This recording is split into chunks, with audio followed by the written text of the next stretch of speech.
एक दफा का जिक्र है कि एक बादशाह को 1000 बीवियां दी गई थी, लेकिन वह सिर्फ एक असली वफादार बीवी को चुनना चाहता था।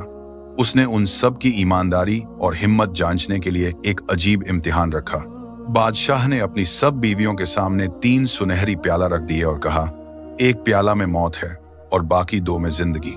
कानून बहुत सीधा है, जो प्याला पी लोगी या जिंदा रहोगी या मर जाओगी, और जो इनकार करेगी उसे फौरन सजा दी जाएगी। ये सुनते ही बीवियां घबरा गईं, कुछ रो पड़ी, कुछ पीछे हट गईं और कुछ ने रहम की भीख मांगी। लेकिन एक बीवी ऐसी थी जो ना डरी ना पीछे हटी।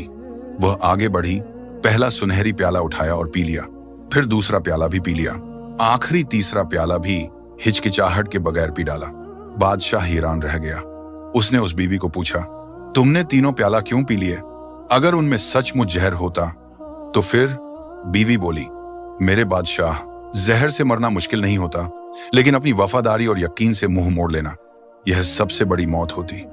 अगर इन प्यालों में मौत भी होती तो मैं उसे कबूल कर लेती, क्योंकि मैं चाहती थी कि आप जान लें कि मैं डर के पीछे नहीं छुपूंगी। जो फैसला आपने रखा उस पर मेरा पूरा यकीन था।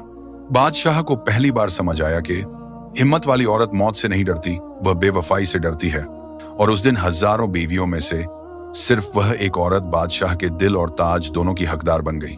इस वाकया का सबक यह है कि जब एक औरत सच्ची वफा निभा देती है तो मर्द चाहे बादशाह हो, गरीब हो या फकीर, वह अपनी बीवी को हमेशा एक मलिका की तरह ही रखता है।